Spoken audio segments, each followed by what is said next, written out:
అబ్బబ్బబ్బబ్బబ్బబ్బబ్బా పొద్దందాకంటే ఎట్నో అట్లా గడుస్తున్నది గాని మాపటిలు అయిందంటే కథముల్లా దండయాత్ర. ఇది దోమల దండయాత్ర అన్నట్టే వస్తున్నాయి ఇండ్లకు దోమలు.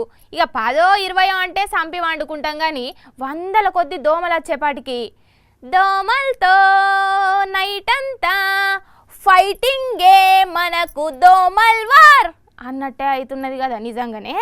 ఇంతకిప్పుడు గీ ముచ్చట ఎందుకు వచ్చింది అంటే దండయాత్ర అని చెప్పిన కదా నుల్లా, ఆగో గా దండయాత్రకు ఎట్లా గదిలినాయో చూడుండ్రి దోమలు. ఏమైంది ఏమో దోమలు అన్నారు, దండయాత్ర అన్నారు, ఉత్తదే మబ్బు చూయిస్తున్నారు అనుకుంటురా? ఈడ మొగుల మీద నల్లగా కానొస్తున్నదంతా పొగ అనుకుంటున్నారేమో. కాదు, దోమలే.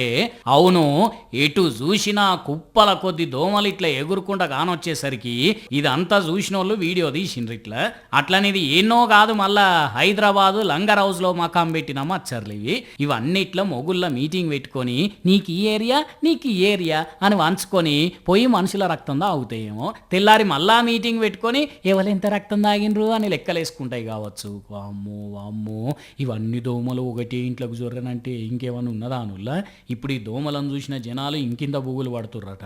ఎట్లా నన్న చేసి దోమల బెడద లేకుండా చేయాలి మాకు అని కోరుతున్నారట. కానీ పబ్లిక్ మీరు కూడా జర్ర ఇంటి చుట్టూ పరిశుభ్రంగా ఉంచుకోండి, నీళ్లు నిల్వనీయకండి, దోమ తెరలు వాడండి. అసలే ఆనాకాలం అడ్డమైన రోగాలన్నీ వస్తుంటాయి ఫైలముల్లా.